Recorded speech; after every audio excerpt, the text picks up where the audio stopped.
Kitaabni Maddamarii eessatti maxxanee mee kanarraa jalqabnu waan sanirraa quba qabdaa amma kitaaba kana maxxansuu fi maallaqaa kam akka fudhate quba qabdaa jeta. Waa'ee Maddamarii kana egaa kaaste waan tokkon jedha. Duraan dursee qeeqaa tokko qofan irraa jedha. Akkuma siin jedhe Maddamariin Abiyyi rakkoon biyya kanaa rakkoon biyya kanaa sabboonummaa fi warra tokkummaa jedhu tokko jedhuudha. Isaan lamaan kana kan biyya kana fixe. Kanaafi jedha. Amma duraan dursee jechuun rakkoon biyya kanaa kanneen lamaan jechuudha fi who are you eenyuati?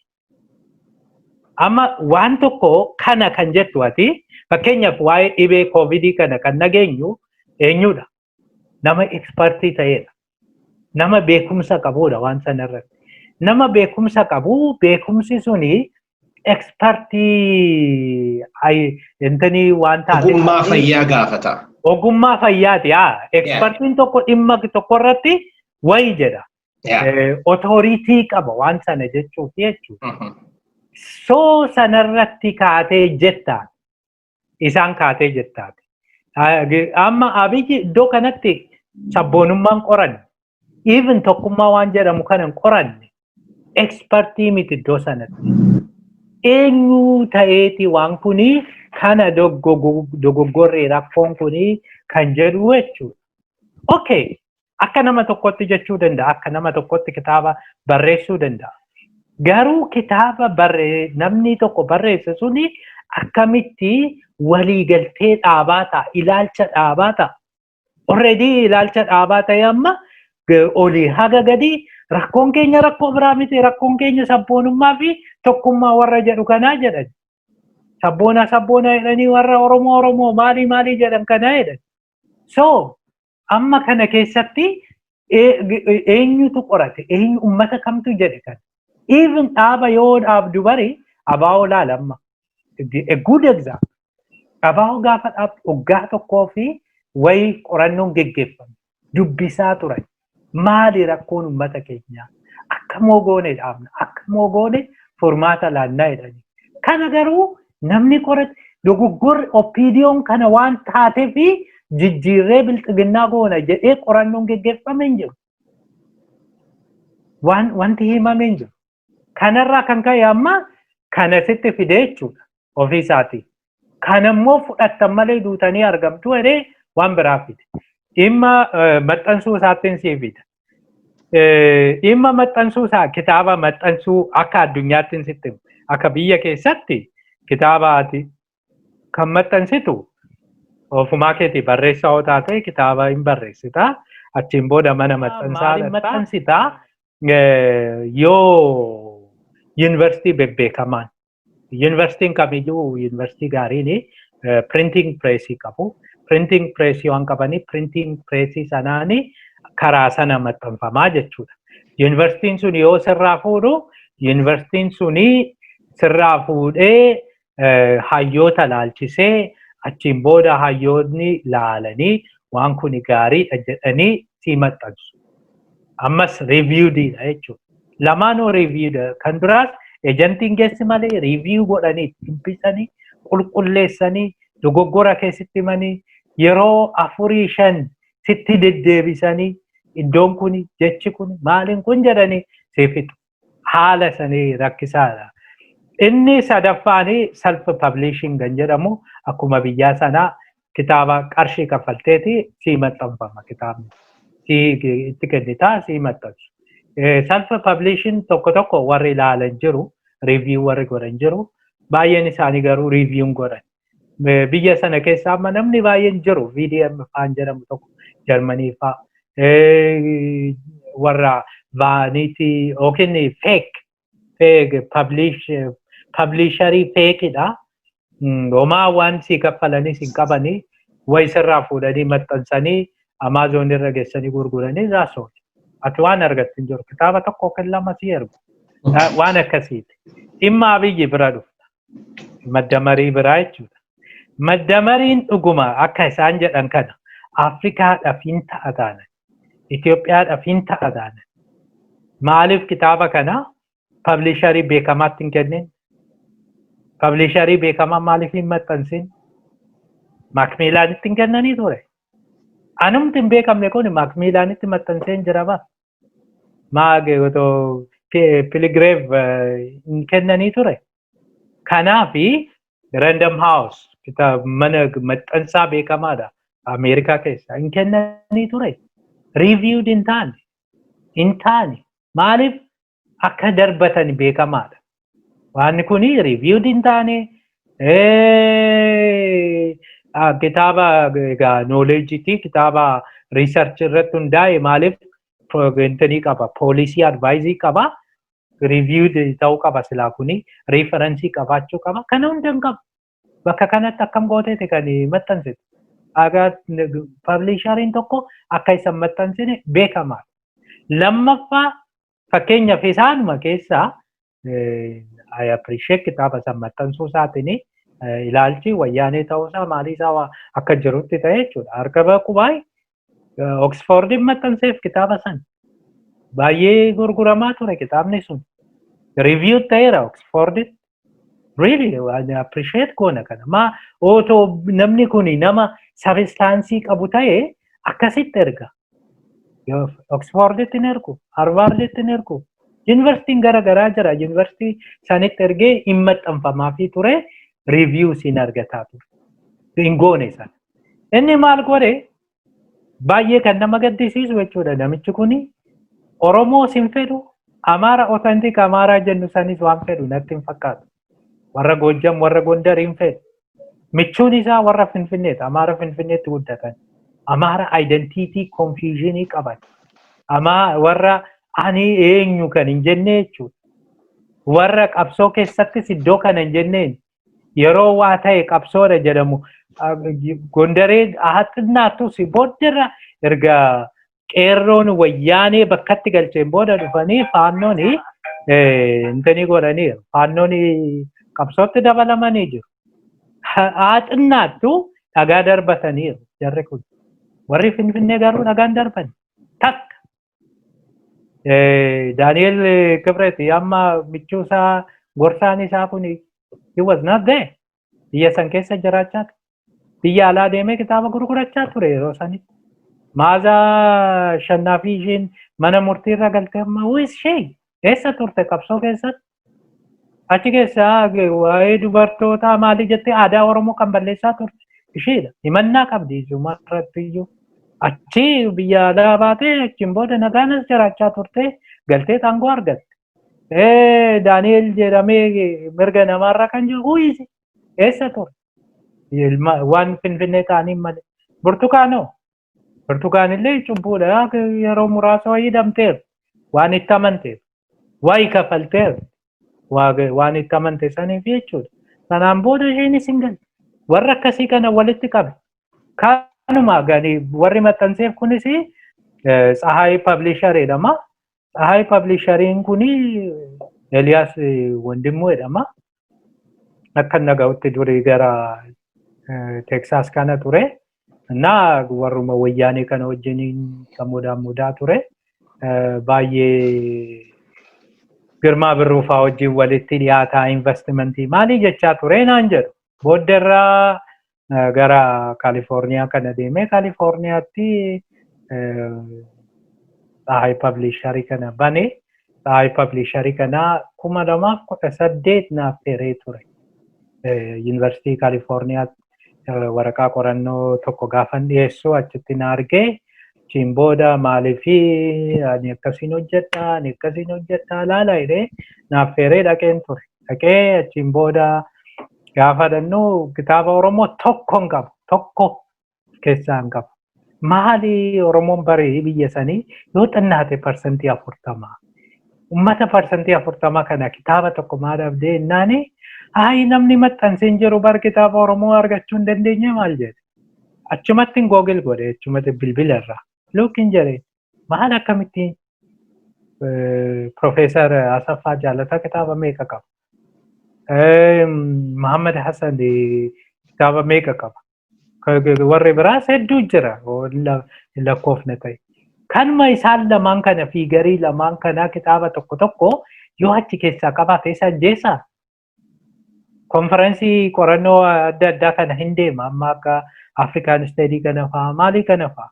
Achitti kan warra aatsee kanaan ala tokko argisiisu. Kitaaba Mangistuus isaan maxxanse amma. So isaan kana gaafa achitti gurguru kan Oromoo tokko achitti hin gurguru. Nama akkasii kana inni. Booddarra Abiyyi kee goota godhatee nama kana waamee Tsahaayidhaa publish godheedheeni qarshii miliyoona 10 kan inni kenneef jedhama. Birrii Itoophiyaa moo doolaara? Doolaara miliyoona 10 yaa. Annan nahee dura namni natti mesaniini nan nahee qarshii jettamoo doolaara siin jedhaa jedhe. Qarshii maaliiti? Qarshiidhanii birrii Itoophiyaatiin Chaayinaatti maxxansaa'e. Kan namtichi kun hin beekna salpha publishariinis hagam akka gaafatu jechuudha. Yoo guddate doolaara 100,000 baase namni kun kitaaba kanatti Chaayinaatti maxxansiise. Chaayinaatti maxxansiisee fe'ee biyyatti galchee fi achiin booda Abiyyi gammadee maal jedhee bakka kitaabni isa kunooti Afrikaadhaaf ta'a maaliidha dirqiidha nama bichisiisuu jalqaban. Inumaayyuu inni hin hanqanne qarshii miliyoona 10 kennuun kuni amma masaraa mootummaa Addis Paark isa jedhe san keessatti mana kitaabaa laayibireerii banadhu jedheenii kenneefii jedhan nama kana. Kana kan geggeeffamaa jiru kana kan dhiiga nama dhaabu.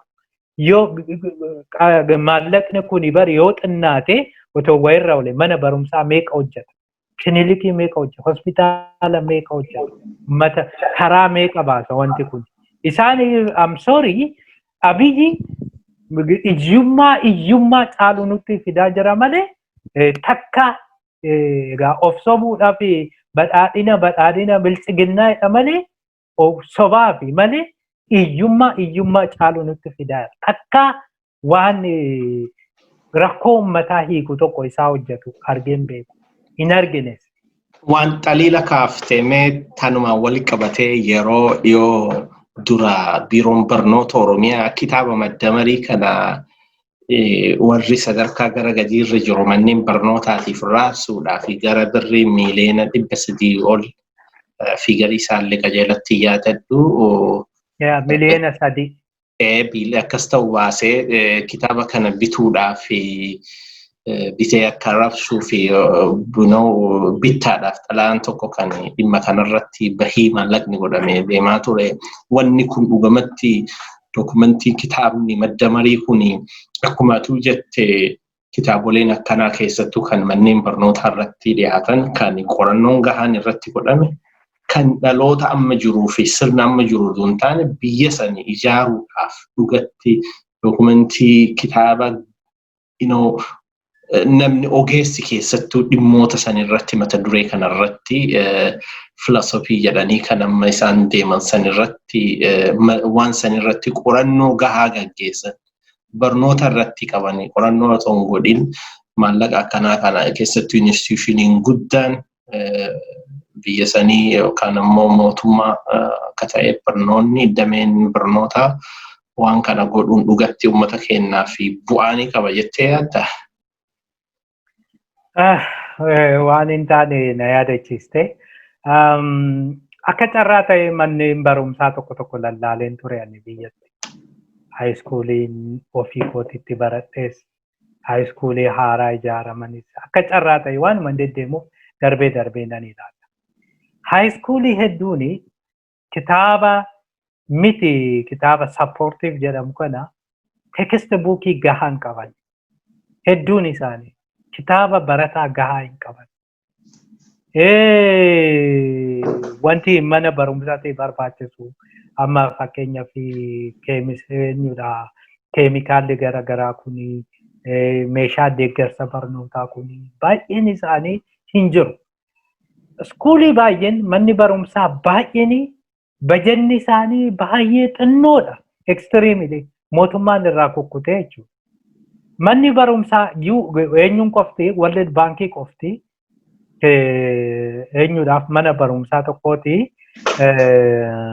qarshii hanga 50,000 ramadaa jedhu kitaaba ittiin bitatu jedhanii. Garuu manni barumsaati bajanni suni qabuu didee doolaara jechuu keetii moo birrii meeqa? akka qarshii akkuma qarshii biyyaatti. Okay. Birrii mana barumsaa baay'eetu jira ka. Mana barumsaa tokko qarshiin 50,000 jechuun kitaaba bituudhaaf baay'eedha. Baay'eedha. Kanatu jira. Asitti wanti baruu qabnu wanti waliin sobne gaheen biiroo barnoota Oromiyaa maaliin? Kitaaba bitee mana barumsatti rabsuudha moo kitaaba mana barumsaa ijaaruudha? Mana barumsaa ijaaruudha. Waan mana barumsaa sana barbaachisu maateeriyaalii mana barumsaatti barbaachisu guutuudha malee kitaaba bituu miti. Already manni barumsaa hundaa'ee jennaan yookiin dhaabbatee jennaan bulchiinsi mana barumsaa jira. Bajetni mana barumsaatti kennameeti.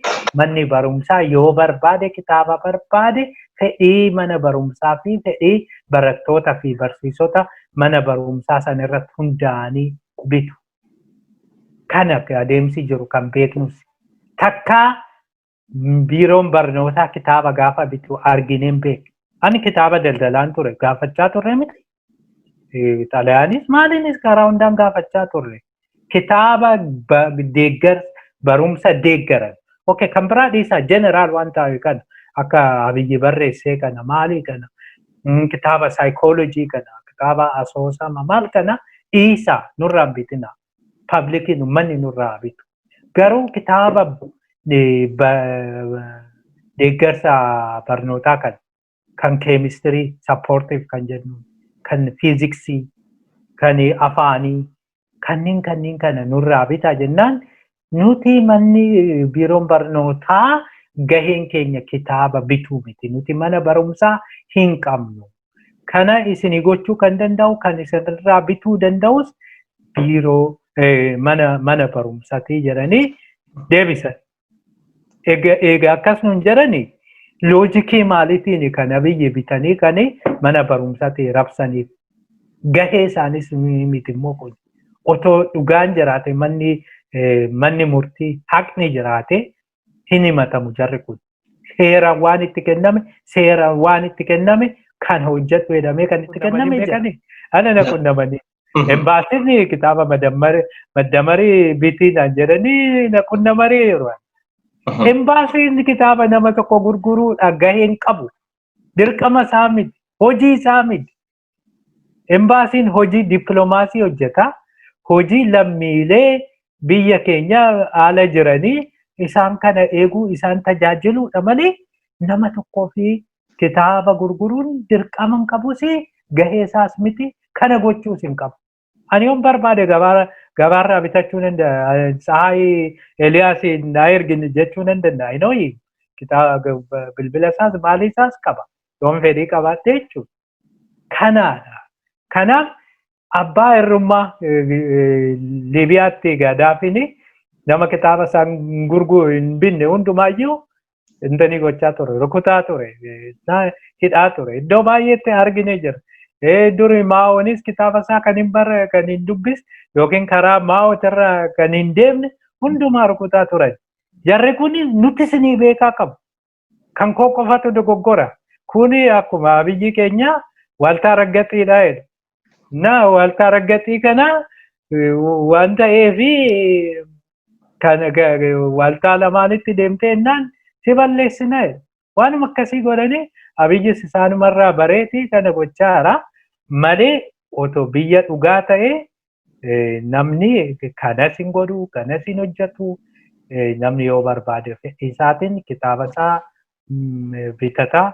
Lammaffaa yoo maxxansallee ta'e kuni bajeta mootummaatii bahe malee Abiyyi doolaarii miliyoona 10 qaba jennee si yaadnu bajetuma mootummaa keessaa bahe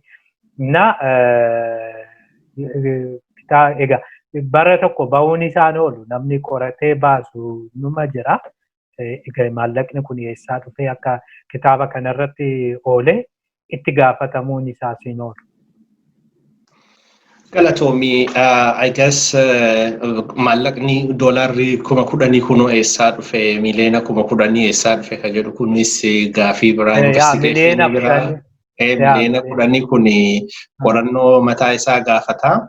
Ammas ammoo garuu beekamaadha. Maali kun aannan adiidha akka jechuuti bara. Namni kun nama dhuunfati. Daldalaa miti qarshii akka hin qabne beek. So loojikaalee maddi isaa mootummaa irraa dhufee kan immoo barbaachisummaan isaa biyyattiin aayidiyooloojii barbaaddii karaa aayidiyooloojii haaraa jedhameeti. Amma aayidiyooloojii haaraa mitiire jarri lamaan sabboonummaanis badiidha. Warri tokkummaa jirtus badiidha. Sabaaf sablammiin dhiiga isaaniitiin kan qabsaanii maal jedhanii aangootti dhufan sun yookiin mirga argatan suni amma mirgi suni badii ta'eera. Maaliif sabaaf saba waan jedhaniif akka maddamariitti. Kanaaf maddamariin rakkoo kanaaf furmaata kennaa kan mootummaati jedhamee mootummaarraa bahe. Kanaaf waan ifa jiru kun. Bareeda, gaafii dhumaa tiin keessaa baana. Mee waa'ee Tsahaay Publishing kana wal qabatee abbaan qabeenya Tsahaay Publishing kuni nama siyaasa akkamii deeggaru keessattuu amma Oromoon yeroo hedduu Itoophiyaa keessatti sirna federaalizimii dimokiraatawaa kan sabaaf sablammoonni hundi keessatti mul'atan yoo ijaarrachi keessatti nagaan jiraachuu hin dandeenyaa akka jedhu adeemsa san yeroo dheeraadhaaf hordofaa turanii. Gama biraatiin ammoo Itoophiyaan ammas afaan tokko, aadaa tokko, amantii tokko, saba tokko, seenaa tokko qabaachuu qabdi jedhanii warri dhiibutti jiranii ni agarra. Namni kun nama ilaalcha akkamii kana deeggaru? Maallaqa haganaa kana mootummaan keessattuu paartiin biyya bulchuu ta'ee maallaqa haganaa investimentii akkanaa kana biyya keessattis dhangalaasuun numa danda'ama ture. Abbootii qabeenyaa hedduutu jira. Manneen maxxansaa kitaaba publish godhan isaanis capacity isaanii financially qofa odoo hin taane technically waan kitaaba hedduun agarsiisan akka maxxansan capacity akkasii akka horatan carraa akkanaatiinis wal gargaaruun numa jira ta'a. Maal nama akkamii waan ta'eef maallaqa haganaa kana carraa hamma kana dabarsanii kennuuniif wanni barbaachiseef. Who is this guy waan jedhu simee walumaan waan tokko doonoon jette. Asitti biyya keessaa kennuun ni danda'amaa jettee ture. Dhugaadha kennuun ni danda'amaa ture. Fakkeenyaaf Dr. Darajjee Garafaa Tulluu nama baay'ee beekudha. Nama yeroo inni barataa turellee ana siniyerii sadaffaa arfaffaa akkas wayiiti. Garuu I know him. Nama qabsaa'ota Oromoo jennee ilaallu warra nu dura turanidha. Booda irras erga eebbifamne hojiirra gaafa jirru walitti dhufna Darajjeedha. Wal morminaa maal jenna. Hanga Darajjee warra kanaaf kan oolmaa waliin jiru. Hin gorsaa, hin barreessaa, akkas godhaa jedhan. Takkaa garuu waan tokko gargaarsa tokko godhaniif hin argine. Maaliif Oromoo waan ta'eef. Waan yeroo hundumaayyuu dhaaba gara garaa deeggaruu danda'a. Maali yeroo baay'ee isaanii inni wajjin namatamu bilchiginnaadha. Garuu dhimma Oromoo irratti takkaa gadi hin jedhu. Dhimma Oromoo dabarsee hin kennu. Nama kana maal qaba yoo waan akkasii qabna maxxansee jedhanii. Aguma namni kun Ameerikaa ture, namni suni biyya keessa ture. Biyya keessaa tattaafateetu mallee bahe. Chaayinaa immoo beekaa deddeebi'ees hojii garaagaraa Chaayinaatti maxxansaa ture. Hin beeka maxxansa Chaayinaas. Chaayinaatti yoo maxxansuu garuu qarshii kana hunda akka kennaniif hin fedhan. Maaliif hin baasu kun? Kuni really corruption hin jirredha. Kanaaf saamicha akkasii eenyuuf iyyuu na'u. doolaara 1,100 ta'u doolaara 200 ta'u gatii kitaabicha baasu sanii fi inni bu'aa irraa argatu kaamee kennuuf inni danda'ama. Hunda caala immoo nama amansiisu abbaa fe'eeyyuu haa ta'u caalbaasiin dorgomsiisanii caalbaasii baasanii namni caalbaasii sana mo'ate maxxansuu qabaa ture sana hin goone. Sana kan hin godhiniin maalidhaaf? Namtichi kun siin jedheera. Amma fakkeenyaaf joornaalii wayiitiin qabaa jedhee joornaalii wayii naa kenne ture akkuma tolaati. Joornaaliin suni Ethiopian Religious Study. Ethiopian Religious Study jedhee waan ortodoksii qofa. Kitaabichi jalqabumarra masqalii qaba. Itoophiyaa keessa amantiin jiru ortodoksii qofa. An ortodoksiin hin jaalladha. Maatiin koo ortodoksiidha. Garuu dhugaadhaaf immoo dubbadha. Ortodoksii qofaa miti wanti kun. Egaa namni kun kanarraa nama amantaa tokko jedhudha. Takkaa afaan biraatiin maxxansee hin beeku. Takkaa afaan Ingiliziin hin maxxansa, afaan Amaaraan hin maxxansa. Sanaan ala takkaa. Lammaffaa kitaabni inni maxxansu kan akkamiiti? Warra tokkummaa jedhee Oromoo arrabsaa ooluudhaaf maxxansa. Sanaan ala kan inni maxxanse hin argine. Maaliif? Waan kanatti amanuuf. Waan inni Itoophiyaan inni fi Abiyyi arguu barbaadan kan sabaaf sablammiin keessatti mul'atan utuu hin ta'in kan wal fakkaatanii fi eenyummaan dhabamee waraqaan kun olaal lammummaa jettu sun ishii qofti mul'attu. Ati ani Oromoodha jechuu otoo hin ta'in ani lammii kana jettee waraqaa argisiistu. Ishii kanaadha kan isaan arguu barbaadan. Kanaaf wanumti jalqabuma namichi kun akka filatamuu fi qarshiin kun hundi akka kennamuuf godhame waan biraatiif waan afaan tokko aadaa tokko eenyummaa tokko jedhu kana itti amanuu fi of keessaa qabuuf kanuma immoo bakkaan ga'uuf namoota akkasii kana goobsuudhaaf namoota akkasii kun akka baay'atan akka onnatan akka caalaa tokkummaadha jedhanii afaan tokko aadaa tokkoo fi eenyummaa tokko hojjetan gochuudhaaf. Garuu gara tokko namni tokko maallaan jedhe namni keessa beeku tokko waa'uma kanaa kaasnee jennaan ati barii akkanumaan Abiyyi komattaa nan jedhe. Maaliifi jennaani Abiyyi harka isaanii galeera. Amma otoo dideeyyuu diduu hin danda'u. Already to'atanii jiru. Namni kuni dursanii nama kanatti duulanii biirokraasii mootummaa akkuma jiruun dhuunfatanii jiru. Caasaa mootummaa akkuma jiruun dhuunfataniiru. Even ministeeruma keessallee walaalteette biyyattiin naannoo ministeera 20 wayii qabdi isaan keessaa Oromoon 3 Amaarri naannoo 10 oli. Kanaafi eessan wayyaa murteessuudhaafi namicha kanatti murteessitu. Kanaafi already namtichi to'atamee jira. Arrested ta'ee jira. Kanaafi inni homaa waanuma fe'ee otoo godhe garamitti iyyuu deemuu hin danda'u namni naan jedheera. Isa qofa otoo hin ta'in dhugaan kan nu amansiisu nuti otoo isaan hin jedhin iyyuu nuti wallaale malee kitaaba isaa Rikaabinaa Manbariidha baruu qabnaa ture waan inni yaadaa ture. Kan isaati jennee hin beekne innis kan kooti jedhee namanne malee. Kana warri itti kana hundumtuyyuu amma hin ajaa'ibsiifatu. Nama akkamii wajjin hin turre lammaan mana tokko galaa turan. Konkolaataa tokko oofaa turan. Hin beekuu ture hin kakatam. Ani nama kana hin beeku. Namni kun akkas ta'a jedhee si yaadne.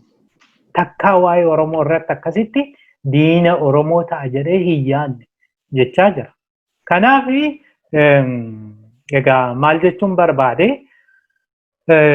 walumaa galatti waan isaaf waaltaa raggaxii kana waan hin ta'iniif namni kun citizen waan jedhuufi gan akkasii kana immoo waan jaalatuuf isa qofa otoo hin ta'in Eeliyaas Wandimmoo Tsahaay Publishingii qofa otoo hin ta'in hunduma goobsaara, hundumatti qarshii roobsaara, hundumatti miliyoona kennamaa jira. Aangoon kennama, aangoon hin hirama, qarshiin hin hirama.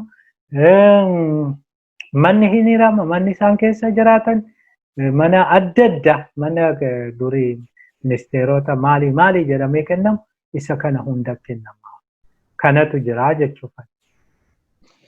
Galatoomii ani gaafilee kiyya fixadhe yoo wanni kanarratti dabalattu yoo jiraate yaada xumuraa gabaabsi kennadhu kanaan keessaa baana. Egaa yaada xumuraan qabu garuu gadaarratti caalaa hojjechaarra. Gadaa kanaa riifoormiidhaaf hojjechaarra amma. Riifoormiin kuni gadaan yoo xinnaate amma hanga nuti beeknu kana erga haaromee waggaa 500 guuteera. Amma waggaa 500ffaasaa 2012 waggaa 22 jechuudha. 2022 waggaa 2 booda hin kabajnaa. Sanaaf immoo hojii gurguddaa hojjechaarraa uummanni Oromoo akka nu gargaaru barbaannaa. Deebii amma karaa ollaa.org jettanii ilaaluu dandeessu. Karaa saniin koorsii tokko qopheessinee jirra waa'ee gadaayii.